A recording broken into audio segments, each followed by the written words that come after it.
बिस्मिल्लाहिर्रहमानिर्रहीम। अस्सलाम वालेकुम। आज 27 जून और बरोज़ मंगल है। हम बात करेंगे सुप्रीम कोर्ट ऑफ पाकिस्तान में जो आज अहम समाअत हुई है और सुप्रीम कोर्ट ऑफ पाकिस्तान की जानिब से जो अहकामात मल्टीपल जो ऑर्डर्स हैं वो जारी किए गए हैं। अटॉर्नी जनरल ऑफ पाकिस्तान की जानिब से भी आर्गूमेंट्स हुए और इमरान खान के वकील उज़ैर भंडारी साहब की जानिब से भी आर्गूमेंट्स मुकम्मल किए गए और अदालत ने आप इसको कह सकते हैं कि स्टे ऑर्डर जारी ना करके भी स्टे ऑर्डर ही हुआ है। उसकी वजह क्या है? क्योंकि जब एक फरीक बयान दे देता है कि मैं फलां काम नहीं करूँगा तो उसका मतलब ये होता है कि वो स्टे ऑर्डर ही होता है और टेक्निकल उसकी जो एक रिक्वायरमेंट है वो ज़रूरी थी और यही हुआ अदालत में आज। उसकी तफसील मैं आपके साथ शेयर करूँगा और साथ आखिर में मैं आपके सामने जस्टिस याहिया अफरीदी साहब की जानिब से एक इजाफी नोट सामने आया है। आप जानते हैं कि एक आदत आप कह सकते हैं, आप एक ट्रेडिशन कह सकते हैं इन जजेस की कि ये हमेशा जब भी किसी बेंच में होते हैं तो अलग अलग इनकी जानिब से इजाफी नोट जारी किए जाते हैं और वैसे ही हुआ और इजाफी नोट जो सामने आया है उसके ऊपर भी हम बात करेंगे। वक्फे के बाद समाअत का दोबारा आगाज़ हुआ तो जस्टिस मज़ाहिर नकवी साहब ने इस्तफसार किया कि क्या ऑफिशियल सीक्रेट की सज़ा में ज़मानत हो सकती है। उज़ैर भंडारी ने जवाब दिया कि जी, ऑफिशियल सीक्रेट एक्ट की सज़ा में ज़मानत हो सकती है या दौरान ट्रायल भी ज़मानत हो सकती है। FIR में तो ऑफिशियल सीक्रेट एक्ट का जिक्र ही नहीं है। एक्ट में तरमीम के ज़रिए तहफ़्फ़ुज़ पाकिस्तान एक्ट को ज़म करके इंसदाद दहशतगर्दी की दफ़ात शामिल की गई। 2017 में तरमीम करके 2 साल की इंसदाद दहशतगर्दी की दफ़ात को शामिल किया गया। चीफ जस्टिस ने इस्तफसार किया कि शवाहिद के बगैर कैसे इल्ज़ामात को आयद किया जाता है, ये मामला समझ से बालातर है, सिकम कानून में है। चीफ जस्टिस ने कहा कि शवाहिद के बगैर कैसे इल्ज़ामात को आयद किया जाता है, ये जो आर्मी एक्ट है उसमें एक सिकम मौजूद है। जस्टिस जाजुल हसन साहब ने रिमार्क्स दिए कि रिकॉर्ड जाहिर करता है कि क्या इल्ज़ाम लगाया गया, ये तफसील मौजूद ही नहीं है। एडवोकेट उज़ैर भंडारी साहब ने कहा कि शायर अहमद फराज के मुकदमा में जस्टिस अफजल जिल्ला ने कहा कि चूँकि उन पर बाकायदा फ़र्द जुर्म आयद नहीं की गई इसलिए उनका मिलिट्री कोर्ट में ट्रायल नहीं हो सकता। चीफ जस्टिस ने इस्तफसार किया कि आर्मी अथॉरिटीज़ किसी शख्स को चार्ज किए बगैर कैसे गिरफ्तार कर सकती हैं, बगैर फ़र्द जुर्म आयद हुए, बगैर उसके खिलाफ कोई जो एक एविडेंस है वो सफ़े मिसल पे आए, कैसे जो फ़ौज है वो गिरफ्तार कर सकती है। जस्टिस मुनीब ने इस्तफसार किया कि आर्मी एक्ट के तहत तफ्तीश कैसे होगी और फ़र्द जुर्म कैसे लगेगी। एडवोकेट उज़ैर भंडारी ने जवाब दिया कि यही तो मैं कह रहा हूँ कि आर्मी एक्ट इस हवाले से नामुकम्मल है। जस्टिस जाजुल हसन साहब ने बात की कि इस वक्त मुलजमान पर कोई चार्ज ही नहीं है। उज़ैर भंडारी ने कहा कि FIR इंसदाद दहशतगर्दी एक्ट के तहत हुई मगर ट्रायल आर्मी के तहत हो रहा है, आर्मी अदालतों के।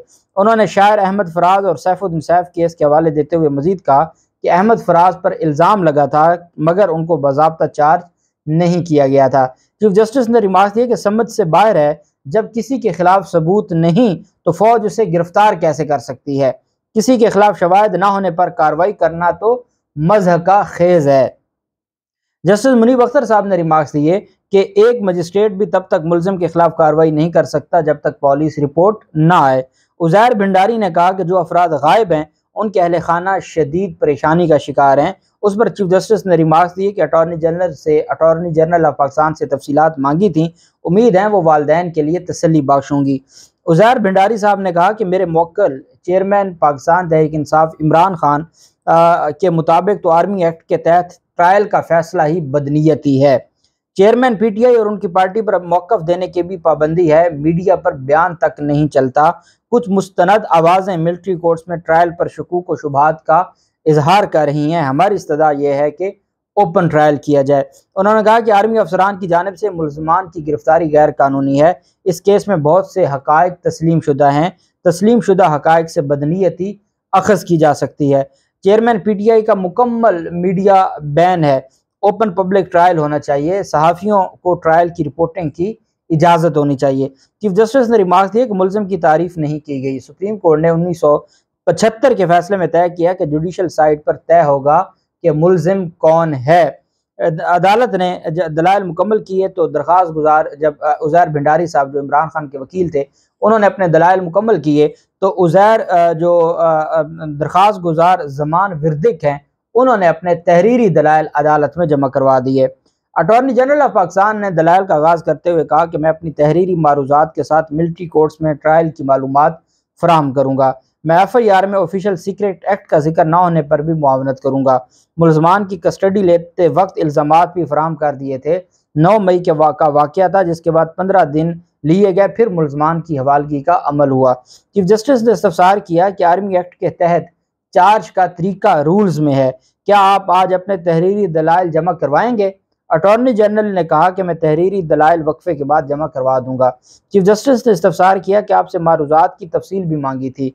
अटॉर्नी जनरल ने कहा कि इस वक्त 102 मुलजमान मिलिट्री तहवील में हैं। तहवील में मौजूद मुलजमान को घर वालों से फ़ोन पर बात करने की इजाज़त दी जाएगी और हफ्ते में एक दफ़ा मुलाकात की भी इजाज़त दी जाएगी, लेकिन उनको घर का खाने की इजाज़त नहीं होगी। अटॉर्नी जनरल ने कहा कि वालिदैन, बीवी, बच्चों और बहन भाइयों को हफ्ते में एक बार मुलाकात की इजाज़त होगी। चीफ जस्टिस ने रिमार्क्स दिया कि मैंने कुछ जेलों का दौरा किया, वहाँ भी मुलजमान को फ़ोन पर बात करने की इजाज़त दी जाती है। अटॉर्नी जनरल ने कहा कि मुलजमान को जो खाना दिया जाता है वो आम हालात से काफ़ी बेहतर है। खाना महफूज है या नहीं इसका टेस्ट तो नहीं आता, मगर वो खाना खाने से किसी को कुछ हुआ तो जिम्मेदारी भी शिफ्ट हो जाएगी। जस्टिस आयशा मलिक साहब ने इस्तफसार किया कि सादा सा सवाल है, क्यों हिरासत में मौजूद लोगों की फहरिस्त पब्लिक नहीं करते? क्यों खुफिया रखा जा रहा है कि 102 जो मुलजमान कौन हैं? क्या हम 102 अफराद की लिस्ट को पब्लिक कर सकते हैं? अटॉर्नी जनरल ऑफ पाकिस्तान ने जवाब दिया कि जी नहीं, अभी वो ज़ेर तफ्तीश हैं और अभी उनकी जो है वो लिस्ट को पब्लिक नहीं किया जा सकता। जस्टिस याह्या अफरीदी साहब ने रिमार्क किया कि पहले यकीनी बनाएं कि ज़ेर हिरासत अफराद की अपने वालिदैन से बातचीत हो। चीफ जस्टिस ने रिमार्क किया कि ईद पर हर किसी को पता होना चाहिए कि कौन कौन हिरासत में है। ईद पर सबकी अपने घर वालों से बात होनी चाहिए। अटॉर्नी जनरल ऑफ पाकिस्तान ने कहा कि फहरिस्त पब्लिक करने के हवाले से 1 घंटे तक चैम्बर में आगाह कर दूंगा। सेहत की सहूलियात सब ज़ेर हिरासत मुलजमान को मिल रही हैं, डॉक्टर्स मौजूद हैं। सहाफ़ियों और वकला के हवाले से कुछ वाक़यात हुए हैं। रियाज हनीफ राही से कल बात भी की, उनकी शिकायत का अजाला होगा। चीफ जस्टिस ने इस्तफसार किया कि क्या मौजूदा केसेस में सज़ाए मौत का कोई इशू है? अटॉर्नी जनरल ने जवाब दिया कि सज़ाए मौत गैर मुल्की राब्तों की सूरत में ही हो सकती है। चीफ जस्टिस ने हदायत की कि मुलजमान की आज ही अहले खाना से बात करवाएं। अब हम ईद के बाद मिलेंगे, जो लोग गिरफ्तार हैं उनका ख्याल रखें। चीफ जस्टिस ने मजीद हदायत दी कि वकला के साथ कोई बदसलूकी हुई तो तहफ़्फ़ुज़ फराहम करेंगे। अटॉर्नी जनरल ने जवाब दिया कि कोई वकला गिरफ्तार नहीं है। चीफ जस्टिस ने इस्तफसार किया कि सहाफ़ियों का बताएं। अटॉर्नी जनरल ने जवाब दिया कि जानता हूँ एक सहाफ़ी लापता है। चीफ जस्टिस ने रिमार्क दिए कि आप इमरान रियाज खान की बात कर रहे हैं। अटॉर्नी जनरल ने कहा वो हमारी हिरासत में नहीं है, उनकी बायाबी की पूरी कोशिश की जा रही है। वफाकी हुकूमत इमरान रियाज की बायाबी के लिए मुकम्मल ताउन कर रही है। चीफ जस्टिस ने रिमार्क दिया कि अपनी सलाहियतों से यकीनी बनाएं कि इमरान रियाज का पता लगाएं ताकि वो ईद अपने घर वालों के साथ गुजार सकें। मुझे फ़ोन पर एक ख़त मसूल हुआ जिसमें मुझ पर इल्ज़ाम था कि मैं इमरान रियाज की खातिर कुछ नहीं कर रहा। इस तरह की हरकत से माशरे में खौफ व हिरास फैलता है जब किसी को बगैर किसी चार्ज के उठा लिया जाता है। दरख्वास्त गुजारों के वकला ने मिलिट्री कोर्ट्स के खिलाफ हुक्म इम्तना की इस्तदा की।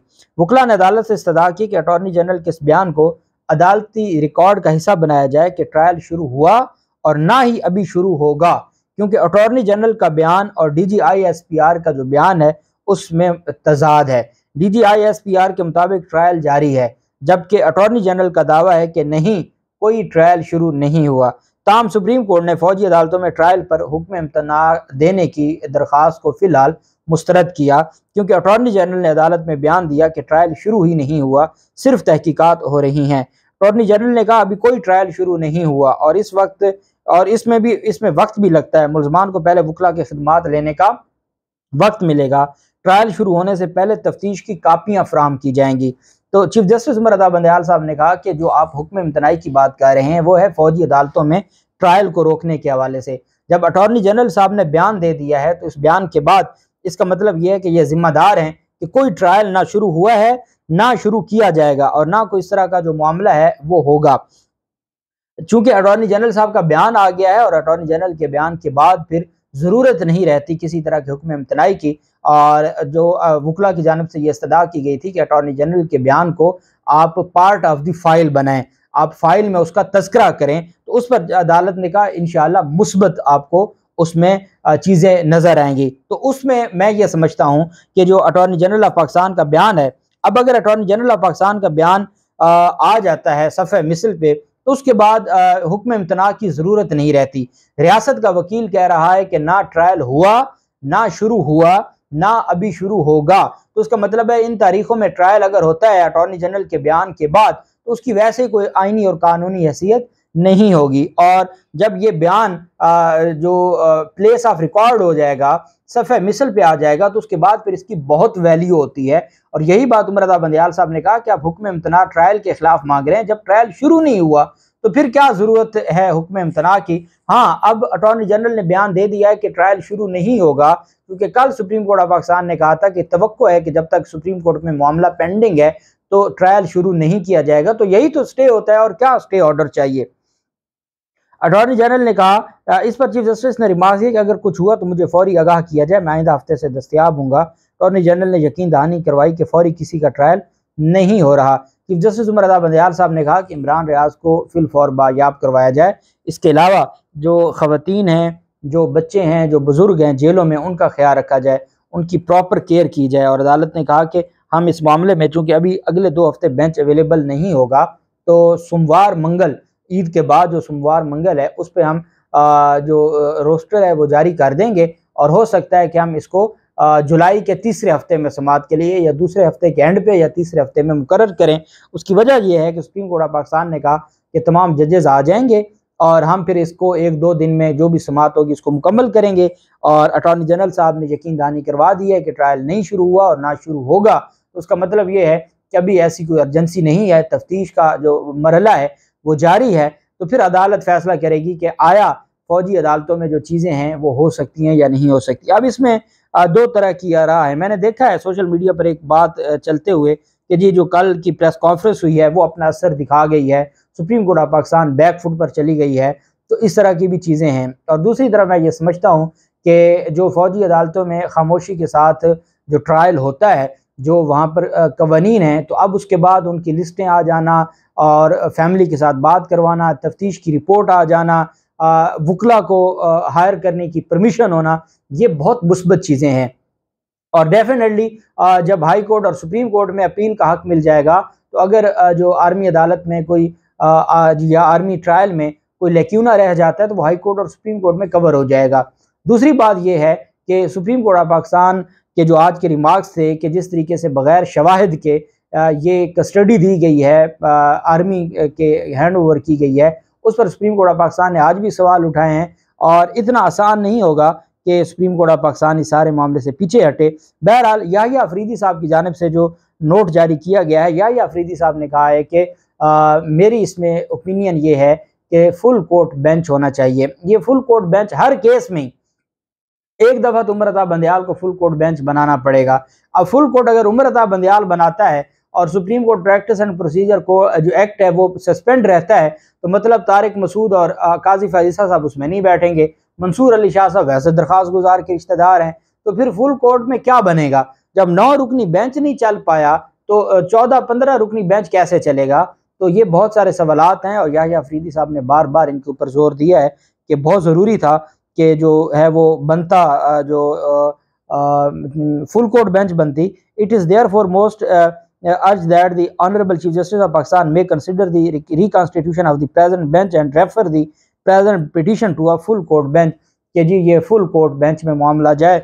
और अब चूंकि एक जज ने अपनी सजेशन दे दी है और इससे पहले मंसूर अली शाह साहब भी लिख चुके हैं कि फुल कोर्ट बेंच बनना चाहिए और जो पाकिस्तान में जजेस अवेलेबल हैं उन पर मुश्तमिल एक फुल कोर्ट बेंच बनना चाहिए। दोबारा याहिया अफरीदी साहब ने इस पर अदालत को जो है वो रिक्वेस्ट की है चीफ जस्टिस को। अब देखते हैं आज का जो तहरीरी फैसला होगा और उसमें अटॉर्नी जनरल साहब की स्टेटमेंट आ गई तो इसका मतलब है हुक्म इम्तना, अदालत में कह दिया, फैसले में आ गया तो वही हुक्म इम्तना होगा और ट्रायल रुका रहेगा जब तक सुप्रीम कोर्ट ऑफ पाकिस्तान में ये सारा मामला नहीं आगे चलता। अल्लाह पाक पाकिस्तान कामयाब नासिर हो। बहुत शुक्रिया। अल्लाह हाफिज़। पाकिस्तान जिंदाबाद।